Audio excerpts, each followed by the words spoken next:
Hello, everyone. Today we are going to talk with an expert in the agricultural market, especially in Ukrainian side of things in agricultural market. And this video is going to be forwarded to you on the bi-weekly midterm basis, along with some other new updates on what is going on in Ukrainian battlefields and Ukrainian agricultural fields. So hello, Andrei, and good morning and good afternoon to everyone, whoever is watching us right now. Good morning. I am going to start a few slides just to bring some visualization to the conversation that we are going to have right now.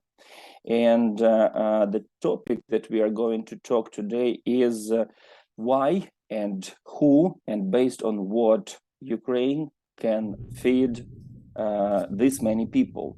The numbers are different, but it is a huge amount, starting from 400 million people. That is a bit less than 10 times more than Ukrainian population.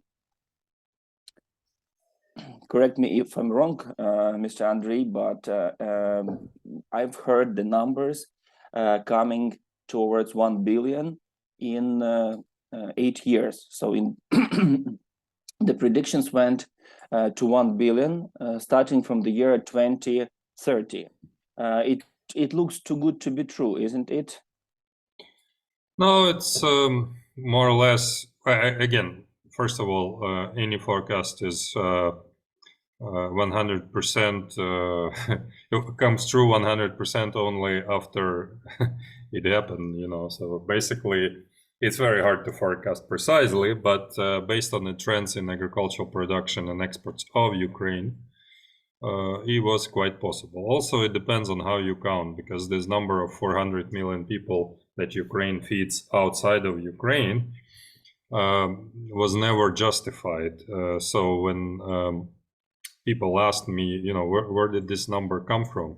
And it was not my number. I just did a very simple calculation that you should have on the slide where, you know, I calculated the minimum number of calories required, and then I looked at the exports. And yes, the number was pretty close. But again, you know, some people consume a lot more calories than that. The truth is that Ukraine was exporting mostly commodities to the low and middle income countries. And so, you know, it might be that Ukraine did provide so many people with minimum amount of calories. It's true also that Ukraine was one of the most rapidly growing agricultural exporters in the world over the past 15-20 years. Yes, and that, sorry for interruption, and that proved very well this year when we were trying to use the neighbors countries' ports to export our facilities, but it looked like the capacity was dozens times less in Europe than in Ukraine. No, it has nothing to do with the situation regarding you know, exports. It's just that European Union is an importer, you know, of many food items. So and at least it's a balanced region where some countries export, but mostly to the same region. So they don't need such a powerful infrastructure as Ukraine for exporting grains. So and this infrastructure is not about ports. It's about everything that leads to the ports. So of course, yeah. Only having infrastructure to export through the ports is not sufficient. You have to have railroads, you have to have facilities to store grains and oilseeds and vegetable oils and other commodities. And the former Soviet Union was a net importer of food. So infrastructure of Ukraine was initially built to actually import grains. When in year 2000 and even before, I was forecasting that Ukraine would be a major grain exporter, everybody was very skeptical. Actually, very few people believed in this, and I presented some business plans for deep water ports in Ukraine, and everybody was very skeptical because Ukraine at that time, even in 1999, was still importing even sunflower oil from Argentina.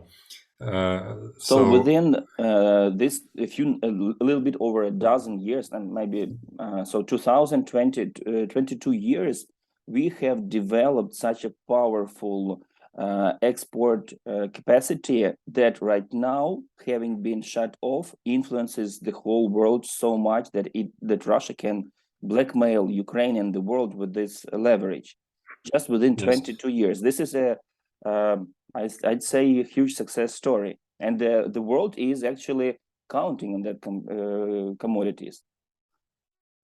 Yes, exactly. The infrastructure was not just built; it was completely reversed because it was for imports, and it was reversed to do a lot of exports.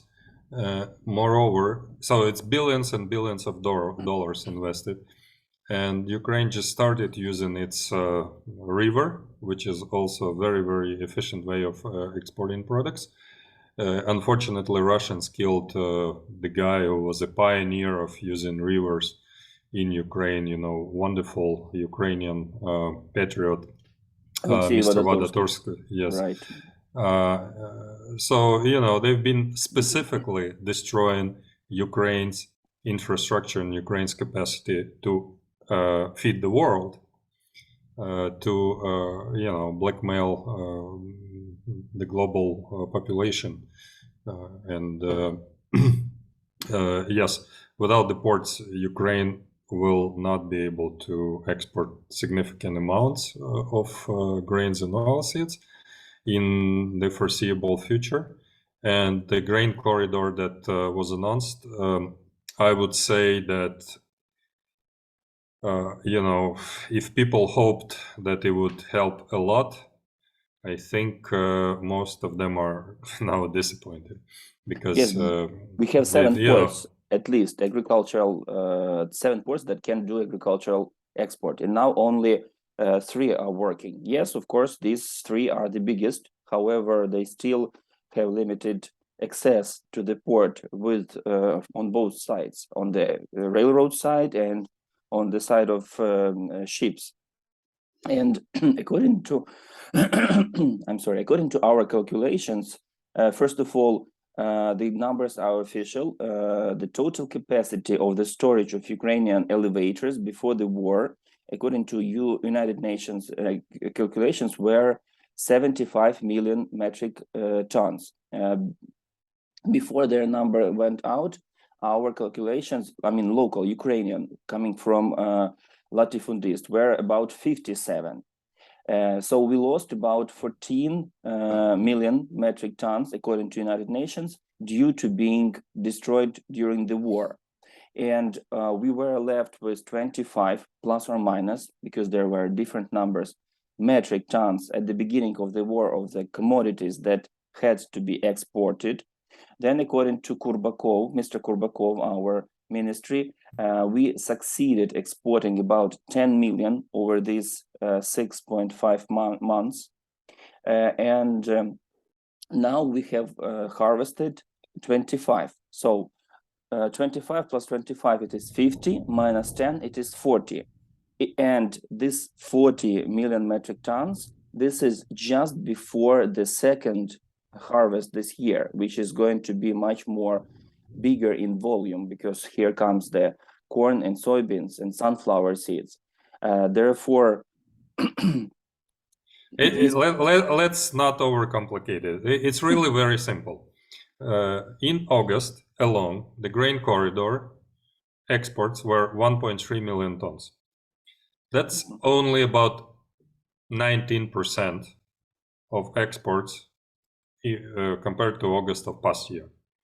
The availability of products to export was much higher this year than last year at the same time. So the grain, and then let's look at the prices. It's very simple. the prices for corn before and after corridor, there's no difference. The corn is number one commodity, exported commodity from Ukraine by volume. Actually, Yes. the price of corn even dropped after the opening of the corridor. I mean, it's more or less the same. So there was zero impact on corn, on wheat. On wheat price, the price increased by 12%. Of course, it's in hryvnia, but the price in August, at the end of August, for wheat in Ukraine was more than half, actually less than half of what it was last year at the same time. Why this is more important than all of the other calculations? Because farmers are now preparing for planting, which starts in September, actually this month, in a couple of weeks, depending on the region, they'll start planting. They already started planting the canola, it seems to me, in southern or in mid-Ukraine oblasts. Yeah, it is winter crops, but let's talk about grains first, winter wheat. So they're beginning planting now, and their price is not covering their production costs. Guess what happens? They're not planting because they don't have the money, and they don't see how they can get a price that would cover their cost. Because I'm talking about the price being 59% below last year's price in dollar terms, in comparable terms, 59% below last year, so more than 2 times decline in price. And the production costs have increased. Well, they haven't really doubled, but they have increased by, I don't know, I hear different reports, but like 40-50% increase. So they're basically not covering their costs on winter wheat. With oil seeds, the situation is a little better, but Ukraine is taking a step down from being an exporter of sunflower oil to being an exporter of sunflower seeds, which is a shame, and because added value is removed from the Ukrainian economy, and yes, that's true. And also we get lower revenues, and then the farmers are also not making more money. But why on oil seeds we saw more impact? For sun seeds, the price after the corridor increased almost by 50%, so it's very, very good.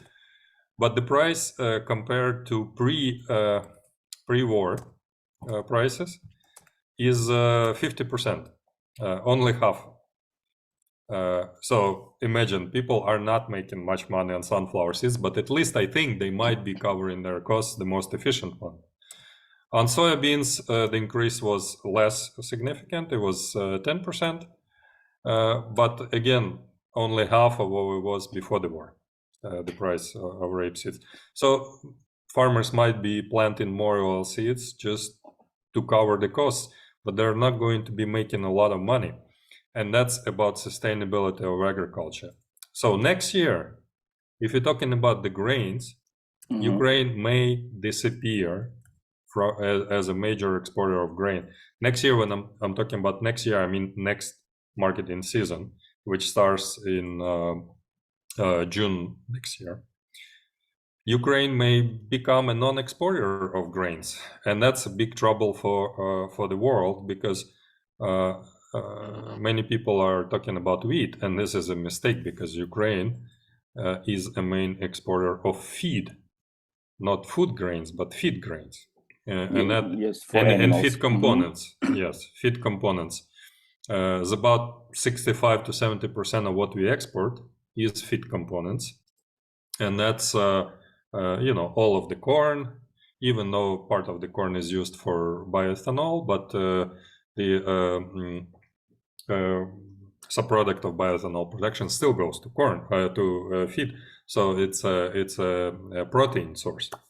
Sunflower cake or sunflower meal, the result of producing sunflower oil, the subproduct is also a very important feed component. Soybeans shipped from Ukraine are mostly used for feeding the animals, because it's the main source of protein. And of course, all corn and part of the wheat is also a feed wheat. which is also used for feeding the animals. And then we also add smaller grains like barley, where Ukraine is also a very important exporter. So just imagine there is nobody in the world who is even close in the volumes of exports of feed components to Ukraine besides countries in Americas. In Asia, in Africa, in Europe, you have nobody who is even close in the volumes of exports that Ukraine is doing in feed components. And this is a major blow for the global livestock industry. As far as I know, Russia is approaching in the numbers of wheat produced, but I mean, they are exporting a little bit more than us. And this year, but wheat is the feed is a food grain. I'm talking about the feed components. And their wheat is so good that it is not coming to the animals. I mean, Russian. Actually, some of it, but small amount. Actually, the quality of Russian wheat is usually on par or higher than the Ukrainian wheat. It's there are certain reasons for this, but let's not go into the details. It's climatic conditions and other things that impact it. I know that the countries of Kazakhstan, so Kazakhstan is growing the red hard wheat, and we are growing soft white wheat mainly, except maybe the southern oblast somewhere in Kherson and Odessa. So the white wheat is so the hard red is coming for the pasta mainly, but the soft white is for the bread. Am I right? Right. Yes. So let's. In general, yes, there are many ways people use wheat, and but in general, yes, that's the hard red wheat. You need special conditions to grow it, and Kazakhstan has it, and yes, it's good for pasta, for high quality pasta. You can make pasta from any wheat, but then the high quality, high value pasta you need, it will become a soup, so to say. Right. Okay, so speaking of the calories here, Ukrainians are so well fed that we consume a little bit, almost half higher or twice more than in the countries that are developing food. So we can boast with a good ration, so to say, for the people. And I've noticed, having traveled throughout the world, that the variability of products in the supermarkets and in the markets are much higher than in any other country worldwide. For example, if you have the same pasta in Ukraine, there would be about at least 10 varieties at the supermarket with various price range. But worldwide, it is usually the most popular brands. So how do you think, why do we have this good ration? Almost. I would disagree with you with your conclusions. First of all, the variety, the choices in Ukraine are not really the best. It's good, but it's an average. It's actually you mean pretty quality-wise? Quality-wise? No, in general, by the number of judging by the number of items, you take a department for specific products, and it really it's not that really important how many choices of pasta you have. I live in Italy, and you can imagine we have a lot more choices for pasta than Ukraine. And then if you go to fresh produce department here and there, you could also see a huge difference. That Italy has more choices than Ukraine for sure, and in dairy department, Italy would have a lot more choices than Ukraine, and so on. But that's not really important. And also, it is not important how many calories you consume.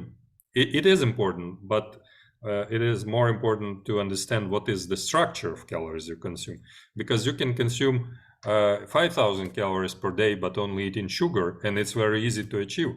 But it's not going to make you healthy. So in the calorie business, or let's say in a good in the access to nutritious food, it's important to have a balanced food ration, and Ukrainians do not have a balanced food ration. Actually, if you look at the life expectancy in Ukraine, you could see, of course, there are other factors than food, but Ukrainian food ration is actually not very good for your health in general. You need, you know, Ukrainians eat too much starch. They eat too much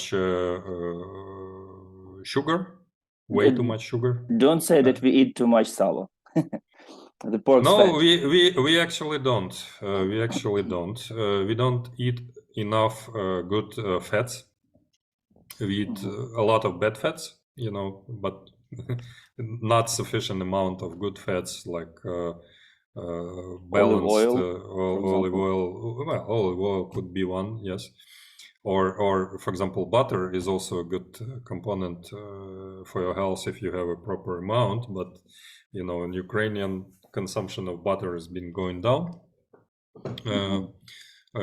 So you know, the balance of calories in Ukraine is really not very good. And then our dairy consumption has been kind of okay, maybe a little higher than average. But for the northern nation, we are still, you know, kind of northern nation. Probably we would we would do better consuming much more. And our biggest problem is insufficient amount of fish protein, you know, and seafood protein. So we do get a lot of disbalances. Okay, so we are speaking here about the majority of Ukrainian commodities coming for the feed of animals and the calories that animals consume. So how does it compare with the calories of people? So how the calculation proceeds here? That is the question that I got lost because I was trying to see the trace here. So the calories in the grain based on protein come to the calories of wheat. Calories of food, and then based on meat that is consumed and animal products that are consumed by people, these calories are changed in number. So no, are they it's not no. It's the calories going out of Ukraine. What happens later, you know, we don't know. We know more or less, but this is the calculation of what comes out of Ukraine. So, you know, oil is not going for animals. Vegetable oil is high in calories, and it goes to human consumption. The same is with some food grains that they go to human consumption. So, of course, meat has, and again, calorie calculation is not based on protein, you know, because having high protein, you may have low calorie content. So calorie is the energy that you burn, you know. If you only, this would be true if all of this went to human consumption. But we know that most of it goes to animal consumption, and then the calories are reduced. But to have a precise calculation, we need to know which animals, what is the efficiency of the farm, what is the feed conversion ratio at this you know, specific country or farm, or you know. So we can't even produce a very rough calculation because it could go to dairy production. So the way this was calculated is basically, okay, you take all of the products that are exported and then calculate the number of calories that are in these products. So and assume they're coming towards the human consumption, and then you don't assume anything. You don't assume anything. You just assume. You just show how many calories are there that we exported, and then what happens next is the second question, and that second question, you know, we can't answer very specifically because we don't have enough information.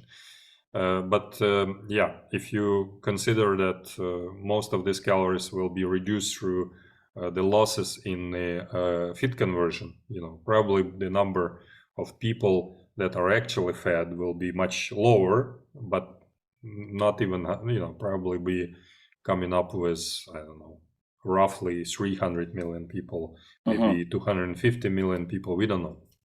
Okay, so but we remember that our commodities go mainly not to European Union or to the highly developed countries, let's name them that way, but to the developing countries. So there is a high chance that some of it is really consumed by people. Anyway, the Russians are using our food as the blackmailing leverage. So what have you noticed? Are they succeeding or not in the influence of the war? So the food the Ukraine can deliver to the market, how important is it enough important to slow down the support of Ukraine, to your personal opinion? I told you about the prospects that next year Ukraine may almost disappear from the global exporters list of grains specifically. And this is a major blow to the global food security. And are they succeeding? Yes, they are succeeding because the exports of grain is the main source of currency exchange for the Ukrainian economy. 40% from the income from the exporting. So 40% exporting deliveries in dollars is agriculture. That's all agricultural products, yes. But grains are the main export item. And also, as I said, vegetable oil in terms of value is the highest value product we export in big volumes, and it's going down because the factories are destroyed, occupied, or not working. So we are exporting sunflower seeds instead. So yes, they are succeeding. Yes, while we are reducing our production, they have access to gas, so they can produce fertilizers, so they can also grow grains. And they can, offer these grains on the world market without the competition from Ukraine. So and then the global leaders are worried about people going on hunger strikes, worldwide and creating a global house, and they are forced to allow Russia to gain on the war in Ukraine and removing its main competitor on the global grain market. With the missiles, basically, let's face it, Russia is also removing its main competitor on the global market of sunflower oil, on the global market of wheat, on the global market of many feed components, shooting down the infrastructure and shooting down the people, the leaders of agribusiness of Ukraine, physically removing them. To me, it means a terrorist state. I cannot describe it in any other way. Totally agree with you. It's a terrorist state that is using food as a terror weapon of terror.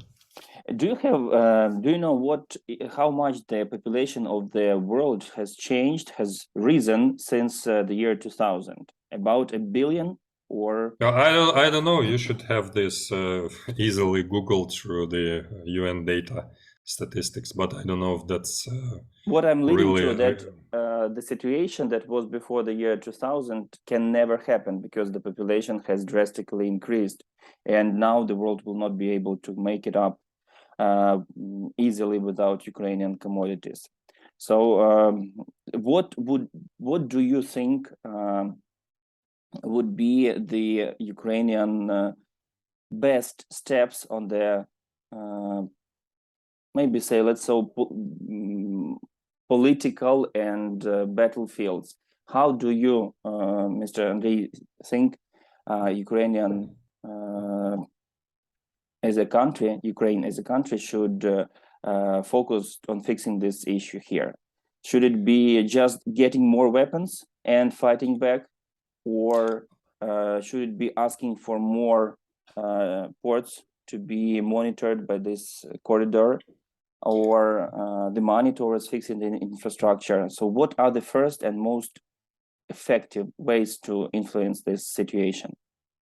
Well, first of all, I'm not a politician. Second of all of these opinions that I voice are my personal, based on many years of working in the global agricultural analytics. And third of all, the grain corridor, let's face it, it failed. It's not working.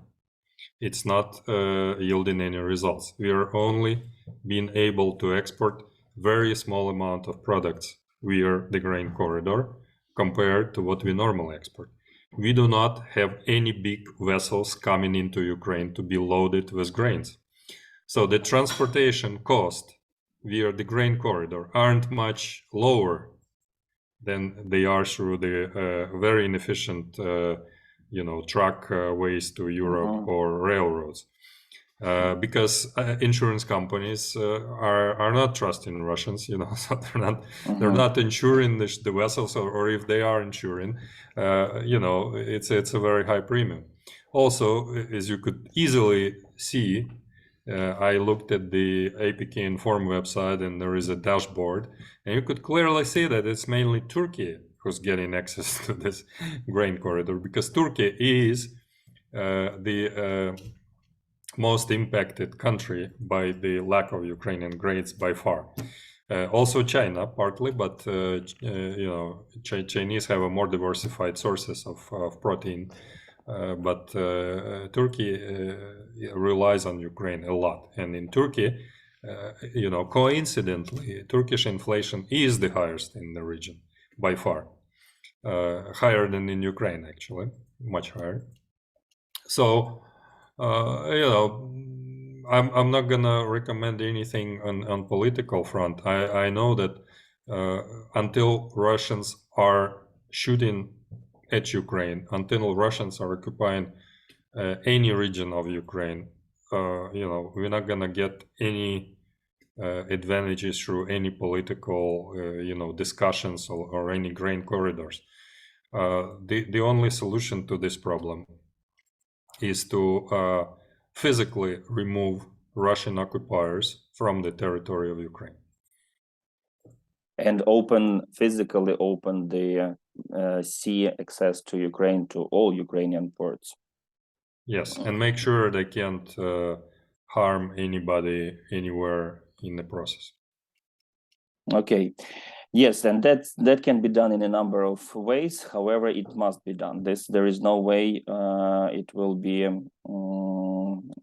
It can be left as it is.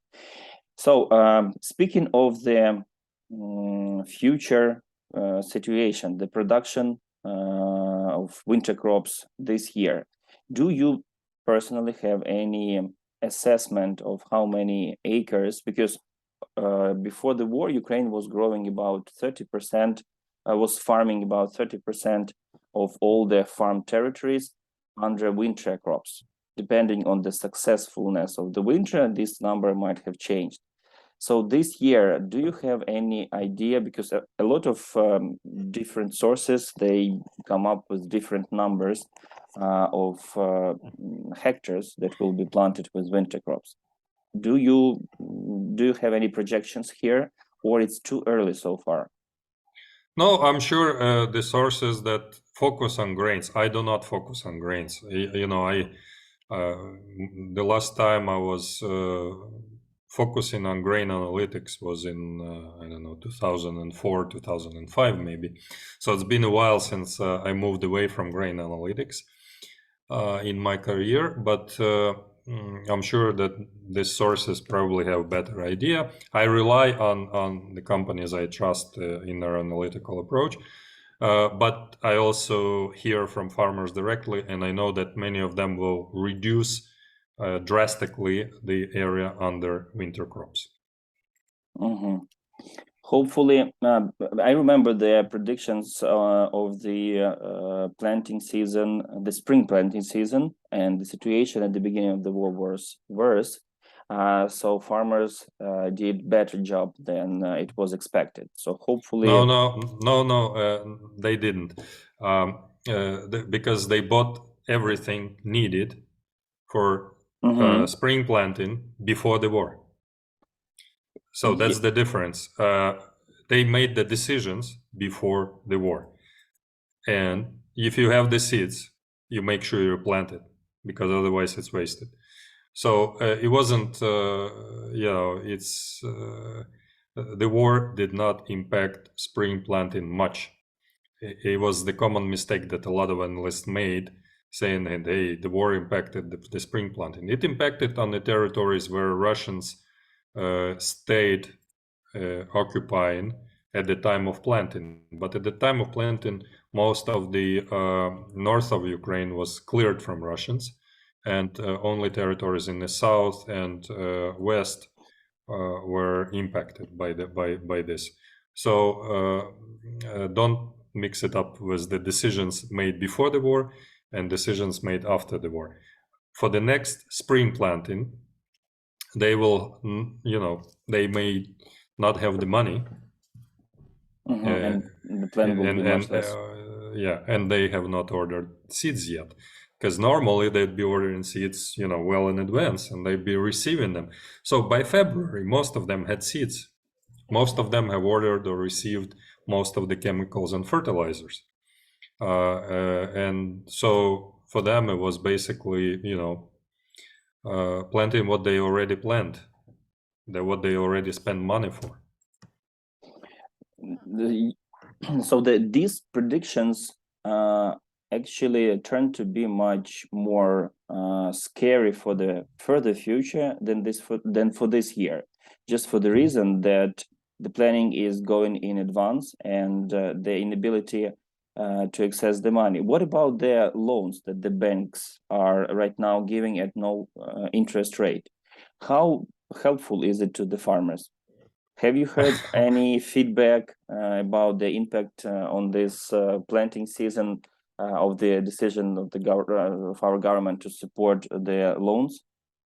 Well, if the government is ready to forgive the farmers the previous loans, which they haven't repaid because they were not able to sell the product, then they can get free loans for free. And again, if they don't have to pay them, why not? The problem is, why do you plant if you have plenty of grain still at your warehouse? And why do you get another credit? Just to declare bankruptcy or what? Even at a zero interest rate. So you need to look at the economics. Yes, there are some farms that, bigger farmers and agri holdings that manage to organize their own logistics. They might be losing some money, but they are still pushing forward to maintain, their business. And some farmers are just giving up. It's also very difficult emotional decision for people that have full warehouse of grain, no buyers, even at the price that is declared. And I don't think it's a secret for anyone, but most of the sales now in Ukraine are going in cash.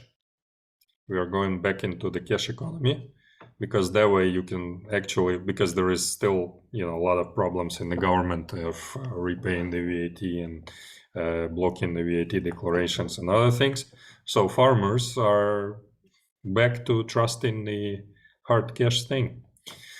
Returning to the gray market, so to say, as we call it in Ukraine.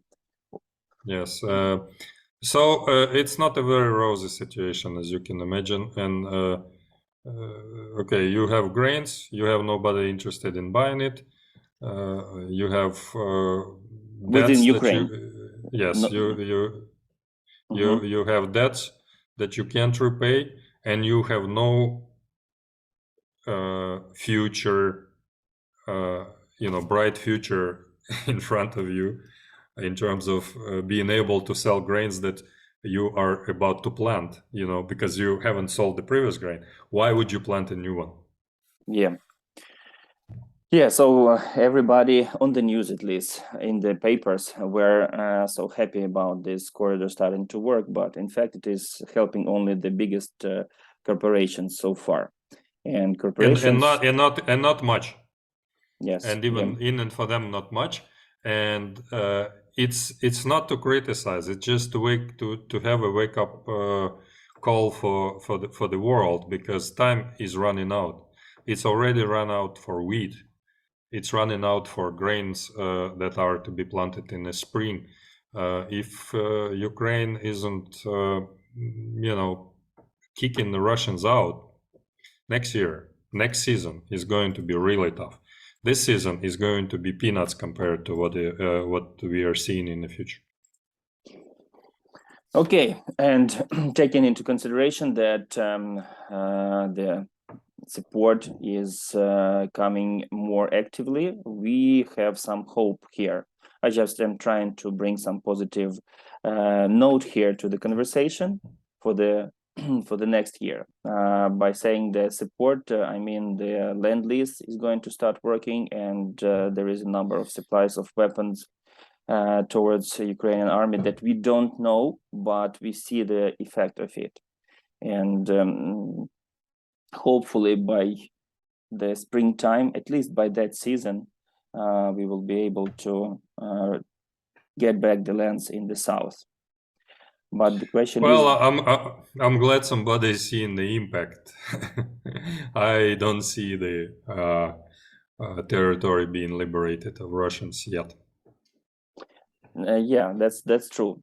That's the fact. Although hopefully it will change. I mean, again, coming to the official statements, for example, our intelligence, there are some changes to be coming in this field. And as we say, the battlefield, the agricultural fields are in this war very close to the real battlefields, in the direct meaning of the fights happening there, and in the secondary meaning of influencing the war outcome. Okay, thank you very much, Andrei, for joining us today and for your opinion. As we can see, not everything is like it at first glance may seem. Hopefully, there will be new changes that will change the, I mean, new things that will influence the situation for the better, and the farmers will still be doing what they have been doing before the war, and even this year, a tough year. Other than that, all the best to you. I wish you to be able to return to Ukraine as soon as it is possible, and to continue your work here. I mean, here in Ukraine. Thank you, and all the best. Slava Ukraini. Heroям slava. Glory to the heroes and to the allies.